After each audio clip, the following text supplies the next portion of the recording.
Bienvenue sur notre chaîne où nous explorons des histoires intrigantes du monde entier. Aujourd'hui, nous vous présentons une histoire absolument choquante qui vous tiendra en haleine. Préparez-vous à découvrir la mort tragique d'un magnifique mannequin tombé entre les mâchoires d'un énorme crocodile. Imaginez le décor pittoresque d'un lieu exotique, les couleurs éclatantes de la nature et l'attrait de l'aventure. Notre histoire nous emmène dans un de ces endroits où la vie d'un jeune mannequin a tragiquement croisé celle d'un prédateur de premier ordre. Dans cette vidéo, nous dévoilons les détails glaçants de cet incident et mettons en lumière les dangers qui guettent les animaux sauvages. Nous allons vous présenter notre protagoniste.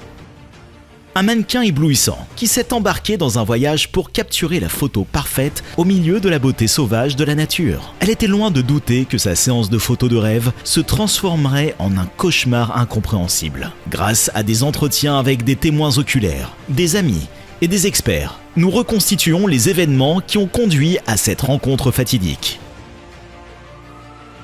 En explorant cet incident, nous nous pencherons sur le comportement et les instincts de ces prédateurs préhistoriques et nous apporterons des éclaircissements sur ce qui a pu provoquer cette attaque fatale. Nous discuterons également des implications plus larges des interactions entre l'homme et la faune et de l'importance de comprendre et de respecter le monde naturel que nous partageons. En fin de compte, cette histoire est un rappel poignant de la fragilité de la vie et des forces imprévisibles de la nature. Rejoignez-nous pour naviguer dans ce récit captivant et dévoiler les circonstances glaçantes qui entourent cet événement tragique. En examinant ce malheureux incident, nous espérons sensibiliser les gens et les encourager à mieux apprécier l'attrait et les dangers de la nature. Notre histoire nous ramène en 1987. Dans la magnifique région de Cascade Falls, au sud de Darwin, en Australie. Le capitaine du navire, Bruce Fitzpatrick, raconte les événements de ce jour fatidique où Ginger Meadows, un mannequin à temps partiel, a ignoré les avertissements et a décidé de s'aventurer dans les eaux infestées de crocodiles. Contre l'avis de l'équipage, Ginger Meadows et son amie, la chef Jan Burchey, ont plongé leur orteil dans l'eau, inconscientes du danger qui les guettait. Tandis qu'elles s'ébattaient dans la piscine cristalline, les membres de l'équipage ont escaladé les chutes majestueuses, inconscients du danger imminent qui se profilait en contrebas. Le capitaine Fitzpatrick, depuis son poste d'observation, aperçoit un crocodile qui s'approche silencieusement des femmes. Il crie d'urgence, mais il est trop tard. Les mouvements fulgurants du prédateur empêchent les jeunes filles de rejoindre la sécurité du bateau. Acculées à la paroi de la cascade, leur terreur grandit à mesure que le crocodile se rapproche. Dans une tentative désespérée pour repousser le crocodile, Jane Burchett a courageusement lancé sa chaussure, frappant le prédateur à la tête. Temporairement assommé, le crocodile disparaît sous la surface de l'eau. Dans un moment de panique, Ginger Meadows prend une décision fatale. Croyant peut-être pouvoir nager jusqu'au rivage, elle lâche le bras de Jeanne, saute dans l'eau et fait 2 brasses. Tragiquement, le crocodile saisit rapidement Ginger par la taille et l'entraîne dans les profondeurs de l'eau. Jeanne, impuissante et horrifiée, assiste à toute l'épreuve. Alors que la vie de Ginger est brutalement arrêtée, le corps de la jeune femme a été retrouvé le lendemain, le jour de son 25e anniversaire. Cet incident a provoqué une onde de choc dans le monde entier, captivant l'attention et nous rappelant les dangers qui se cachent sous la surface des eaux infestées de crocodiles. Le capitaine Fitzpatrick, qui a été témoin de l'événement, souligne l'importance de tenir compte des avertissements et d'être conscient des risques inhérents à la baignade dans de telles zones. Cet événement tragique n'est pas un cas isolé. Récemment, un homme de 47 ans a perdu la vie en tentant de traverser à Cahill's Crossing, un célèbre passage de rivière, dans le parc national de Kakadu, malgré les panneaux avertissant de la présence de crocodiles d'eau salée. Cet homme a été victime d'un reptile tueur. En réfléchissant à ces incidents, le capitaine Fitzpatrick exprime sa perplexité face à l'indifférence persistante des gens à l'égard des dangers de la baignade avec des crocodiles. Il insiste sur la nécessité d'éduquer et de sensibiliser les gens, en les invitant à comprendre les risques et à faire preuve de prudence lorsqu'ils se trouvent à proximité d'habitats de crocodiles. Cahill's Crossing, où s'est déroulée la récente tragédie, n'est pas étranger aux attaques de crocodiles. En 1987, un autre incident mortel s'est produit lorsqu'un homme a été décapité au cours d'une excursion de pêche. L'histoire de la région associée à l'abondance des panneaux d'avertissement devrait servir de rappel brutal du danger qui se cache sous la surface. Alors que nous terminons notre exploration de cet événement tragique, Souvenons-nous de Ginger Meadows, dont la vie a été brutalement arrêtée, et faisons en sorte que son histoire nous rappelle les dangers posés par ces créatures, à la fois majestueuses et redoutables. Nous espérons qu'en partageant cette histoire, nous pourrons sensibiliser les gens à prévenir d'autres tragédies. Le 9 juillet 2022, Melvin Amour attendait le coup de fil habituel de son mari vers 23h30. Denis, un homme de routine, était sorti pour sa promenade nocturne, un moment durant lequel il appelait sa femme et discutait avec elle, ce qui indiquait à quel point le lien du couple était fort. Comme elle avait fait des heures supplémentaires ce soir-là, Melvina était assez fatiguée, mais cela n'allait pas l'empêcher de répondre à Denis. Alors que Melvina attendait l'appel de son mari ce soir-là, elle s'inquiétait rapidement au fur et à mesure que le temps passait, car aucun appel ou signe de Denis ne se présentait. Melvina a informé les autorités de son absence, mais elle était loin de se douter que le corps sans vie de son mari gisait dans une allée, entouré de plusieurs pitbulls, non loin de la maison.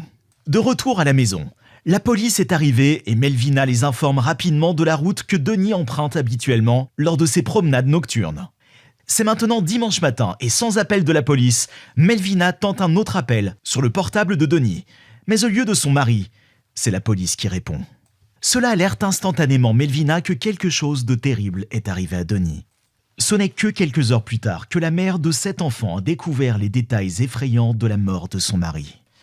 Le père de 3 enfants et beau-père aimant de 7 enfants s'était rendu à environ 2 pâtés de maison de son domicile. C'est alors qu'il a été entouré par plusieurs pitbulls et qu'il a été impitoyablement déchiqueté par eux dans une attaque frénétique. D'après une enquête menée par la police de Saint-Louis, des rapports avaient ensuite indiqué que Denis avait probablement été dévoré vivant. Lors de l'autopsie de Denis, un médecin légiste a révélé que ce dernier souffrait d'une maladie cardiaque et qu'il était probablement mort d'un choc consécutif à l'attaque.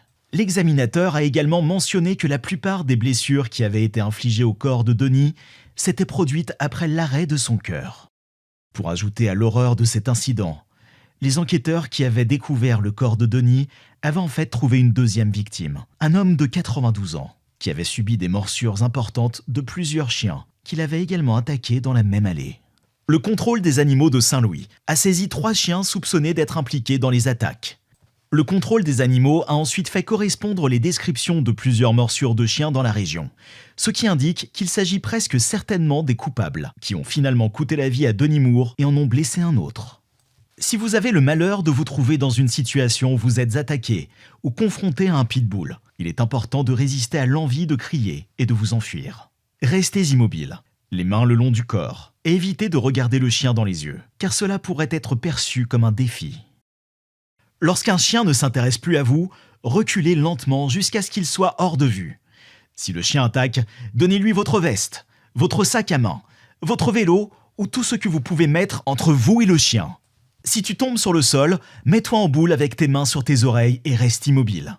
Veillez également à ne pas crier et à ne pas vous rouler par terre. Quant aux propriétaires de pitbull, ils doivent garder à l'esprit quelques responsabilités clés pour s'assurer que leur chien est en bonne santé non seulement physique, mais aussi émotionnelle. Si vous voulez être un propriétaire de pitbull responsable, il est important que vous preniez les mesures suivantes. Stérilisez votre chien. Faites vacciner votre chien. Emmenez les chiens à risque chez des dresseurs. Socialisez votre chien, dressez votre chien, apprenez à votre chien à se comporter correctement. Et enfin, tenez votre chien à l'écart des situations stressantes. Et n'oubliez pas que l'homme n'est pas la seule espèce qui réagit négativement au stress. L'histoire suivante est considérée comme l'attaque de requin la plus vicieuse de l'histoire. Il existe 2 types d'attaques de requins. Attaque provoquée et attaque non provoquée. Le premier type est lorsque des humains provoquent des requins et sont attaqués par la suite. Le deuxième type est quand le requin mord une personne par curiosité ou, dans des cas plus rares, par envie de manger. Cette histoire d'attaque s'est produite dans les environs de Port Lincoln, à Wiseman's Beach, dans la baie de Peak, en Australie méridionale. Shirley Ann Durden, son mari Barry et leurs 4 enfants ont déménagé de Carcou, une ville rurale australienne, pour s'installer sur la côte de la baie de Peak. Le déménagement était également une évidence pour la famille car, comme beaucoup d'autres, elle envisageait depuis longtemps de vivre au bord de la mer. La famille avait prévu de passer l'après-midi à la plage le 3 mars 1985, avec un ami proche de Shirley et Barry. Les 3 adultes se préparaient à plonger pour pêcher des coquilles Saint-Jacques et les enfants jouent à proximité. Shirley et Barry disent aux enfants qu'ils reviendront et qu'ils ne seront pas trop loin au large pendant que le trio d'adultes s'habille et prépare son équipement de plongée. Les enfants, qui sont déjà excessivement absorbés par les jeux de plage, font des signes d'au revoir à la hâte, inconscients des horreurs qui les attendent. Après avoir ramassé leurs coquilles Saint-Jacques, Barry et son mari retournent sur le rivage et attendent que Shirley finisse de ramasser des coquilles de plus. Shirley, qui était fascinée par le spectacle et l'expérience dans son ensemble, se rend soudain compte qu'elle a ramassé beaucoup plus de coquilles Saint-Jacques qu'elle n'en avait l'intention, et elle commence à faire demi-tour en direction de sa famille. Un grand requin blanc d'environ 5 mètres de long, extrêmement affamé, remonte à la surface des profondeurs de la mer Bleue à la recherche de son prochain repas. Il utilise ses yeux noirs pour balayer la zone et sa remarquable capacité à percevoir les vibrations à basse fréquence dans l'eau pour détecter des objets tels que des poissons blessés. Le grand blanc continue de nager dans la direction de Shirley, scrutant désespérément la mer à la recherche de mouvements. Dans une scène tout droite sortie d'un film d'horreur, le requin vise et perce, projetant violemment Shirley en l'air tout en retenant son corps dans ses mâchoires. La bête éclabousse l'eau et serre sa mâchoire encore plus fort pour garder le corps de Shirley, écrasant son torse avec son énorme mâchoire. Les hommes et les enfants, qui sont à ce moment-là figés par le choc, regardent impuissants la bête continuer son carnage sur la pauvre Shirley. Puis, il commence à secouer vicieusement sa tête d'un côté à l'autre, une technique que la plupart des requins utilisent habituellement pour arracher les membres, l'épaisse graisse et la chair de leur proie. L'eau de l'océan devient rouge. Barry sort alors de son état de transe et tente de se jeter à l'eau pour la suivre, mais il est immédiatement retenu par son ami. Sous le regard horrifié de la famille de Shirley, les hommes et les enfants restent immobiles, en voyant le torse de Shirley flotter, face contre terre, dans l'eau après que le grand requin blanc l'ait mordu en deux à partir de la taille. Soudain, le grand requin blanc revient et, sous leurs yeux, mord la tête de Shirley, avant de se retourner et de nager dans les profondeurs de l'océan. L'histoire n'est pas terminée pour autant. Selon les témoignages, les sauveteurs ont tenté de sortir les restes de Shirley de l'eau, mais n'ont jamais réussi à localiser son corps. Il n'y avait absolument aucune indication du torse de Shirley, même après des jours de recherche diligente, pour aider sa famille à récupérer au moins une partie d'elle. Finalement, les recherches ont été abandonnées. Plus tard, on a supposé que le requin était revenu chercher le corps de Shirley, une 3e et une dernière fois, avant d'achever ce qui restait d'elle une fois pour toutes, laissant Barry et les enfants avec rien d'autre que leur souvenir, de la femme qu'ils adoraient tous. L'incident suivant est considéré comme l'une des plus horribles attaques d'hyènes de l'histoire de l'Afrique du Sud. Cette horrible attaque s'est produite dans le célèbre parc safari d'Afrique du Sud, le parc Kruger. Les énormes montagnes, les plaines de brousse et les forêts tropicales, qui constituent la vaste géographie du parc Kruger, abritent une grande variété d'espèces de mammifères, de reptiles et d'oiseaux. On trouve dans le parc une série d'animaux parmi les plus magnifiques, mais aussi les plus dangereux du continent. Une liste qui contient l'hyène tachetée, ainsi que les lions, les léopards, les éléphants, les crocodiles, les hippopotames et les serpents. Erco Jens van Rensburg. 15 ans, ses parents et ses 2 sœurs ont pris la décision de passer des vacances en famille au Crocodile Bridge Camp de Kruger en juin 2016. Les 2 premiers jours du voyage, Erco et sa famille ont profité des paysages magnifiques, de la faune unique et des exploits incroyables que le parc avait à offrir. La 3e nuit du voyage, à 4h30 du matin, tout le monde dort profondément dans sa tente. Une hyène tachetée adulte sort des bois et se déplace prudemment en direction du camp de la famille. Elle s'approche furtivement de la tente d'Erco et de ses parents, regarde par l'ouverture sous la toile et fixe son attention sur la famille endormie. Il est important de rappeler que, malgré l'idée fausse répandue selon laquelle les hyènes sont des chasseurs opportunistes, elles sont en fait des chasseurs très compétents, capables d'abattre des proies beaucoup plus grandes qu'elles et de déchirer les os grâce à leurs puissantes molaires et prémolaires. Erco était endormi, exposé et sans protection pendant que la hyène se tenait pratiquement immobile devant lui, pendant un bref moment. Lorsque l'hyène s'est agrippée au visage d'Erco, le son des os de son crâne qui craque comme un sac de chips l'a réveillé. Les anesthésiques naturels ont inondé ses récepteurs de douleur, tandis que sa réaction de fuite s'est emballée en raison du choc des circonstances, laissant à son esprit le temps de comprendre ce qui se passait. Lorsque Lien a commencé à tirer Berko hors de la tente, il a crié d'angoisse et de terreur, et le son a rapidement réveillé l'oncle d'Erko, Johan, qui campait à côté de la famille. Alors que Johan se précipite hors de son camping-car, pensant au pire sur la base de ce qu'il avait entendu, il s'arrête, terrorisé, devant ce qu'il voit, alors que ses yeux suivent le son des appels à l'aide d'Erko. Erko se trouvait à une trentaine de mètres de sa tente lorsque Lien a réussi à l'y traîner, où elle s'est ensuite perchée sur lui, les lèvres toujours serrées autour de son crâne. Dans un geste désintéressé, le père d'Erko saute à toute vitesse de son camping-car vers son enfant, assommant Lien, qui lâche rapidement la tête du garçon et s'enfuit dans les buissons. Erko a ensuite été immédiatement transporté à l'hôpital de Mill Park, où il devait subir une opération de 10 heures, après avoir été transféré à la médiathèque de Nelspruit. Il a immédiatement été placé dans un coma médical et les médecins ont dû pratiquer une incision trachéale pour lui permettre de respirer pendant l'intervention.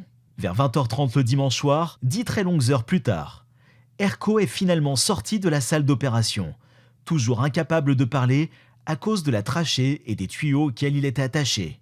Erko a été attaqué et a perdu son œil gauche, en plus d'avoir des cicatrices à vie sur son visage. Compte tenu du sens aigu de l'odorat de la hyène et du fait que la clôture du camping comportait une brèche importante, les responsables du parc et les enquêteurs ont conclu que le prédateur avait probablement reniflé de la nourriture, s'était faufilé dans la zone au moment où tout le monde dormait et avait essayé de trouver un repas facile. Si l'occasion se présentait, un petit enfant endormi ne serait probablement pas exclu du menu.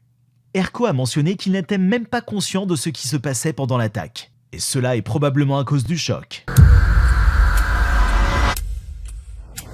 Humphrey. L'hippopotame a été élevé comme un fils par le fermier Marius Else depuis l'âge de 5 mois. Cet amoureux des animaux, originaire d'Afrique du Sud, était tellement dévoué à son animal de compagnie inhabituel qu'il lui a même construit un immense lac dans sa ferme pour qu'il puisse nager dans son habitat naturel. Humphrey a été sauvé d'une inondation alors qu'il n'était qu'un bébé. Mais lorsqu'il est devenu trop grand pour les personnes qui l'avaient recueilli, Maurice est intervenu et lui a donné un foyer. Pendant des années, Humphrey a été un membre très apprécié de la famille. Il semblait aimer la vie dans la ferme de 400 acres dans la province de l'État libre. Maurice lui a appris à nager avec les humains, un passe-temps qu'il semblait apprécier. Il nourrissait Humphrey et l'aidait même à se brosser les dents. L'ancien major de l'armée a déclaré « Humphrey est comme un fils pour moi. Il est comme un humain. Il y a une relation entre moi et Humphrey, et c'est ce que certaines personnes ne comprennent pas. » Il a ajouté « Il pense qu'on ne peut avoir une relation qu'avec des chiens, des chats et des animaux domestiques, mais j'ai une relation avec l'animal le plus dangereux d'Afrique. » Maurice était tellement rassuré par la compagnie de son animal qu'il a même été photographié sur le dos de l'hippopotame de 1,2 tonnes. Cependant, le fermier a toujours insisté sur le fait qu'il connaissait les risques d'avoir un animal aussi dangereux comme animal de compagnie. Les hippopotames sont l'un des animaux les plus mortels au monde. Ces bêtes apparemment maladroites sont responsables de 500 décès humains chaque année et constituent le mammifère terrestre le plus meurtrier du monde. Ils peuvent paraître disgracieux, mais les hippopotames ont des dents extrêmement pointues et sont des animaux agressifs. Les hippopotames tueraient plus de personnes que les lions, les éléphants, les léopards, les rhinocéros et les buffles réunis. Dans les mois qui ont précédé le jour fatidique où Humphrey est passé du statut d'animal de compagnie loyal et affectueux à celui de tueur, il semblerait que l'hippopotame ait eu un comportement agressif. La femme de Maurice, Louise, aurait mis en garde son mari contre l'hippopotame.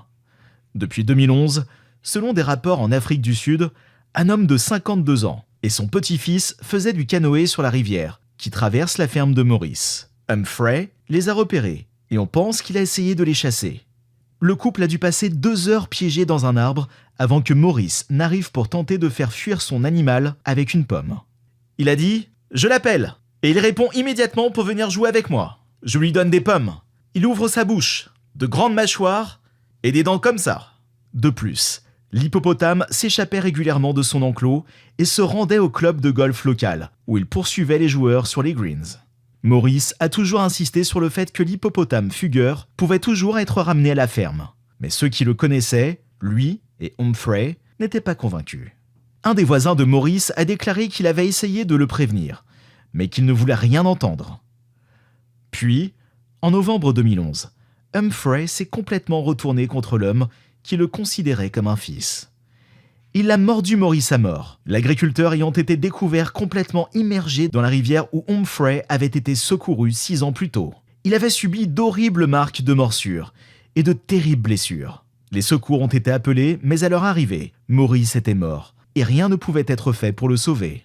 Jeffrey Weeks, porte-parole de Netcare 911, un prestataire de soins de santé sud-africain, a déclaré que les ambulanciers sont arrivés sur les lieux et ont constaté que l'homme avait été mordu plusieurs fois par l'animal. C'est tout pour aujourd'hui. Pour plus de vidéos similaires, abonnez-vous, partagez, commentez si vous aimez et n'oubliez pas d'appuyer sur le bouton de notification. Et rappelez-vous de toujours respecter la vie sauvage et de ne jamais essayer d'approcher ou de provoquer des animaux dangereux. Soyez prudents.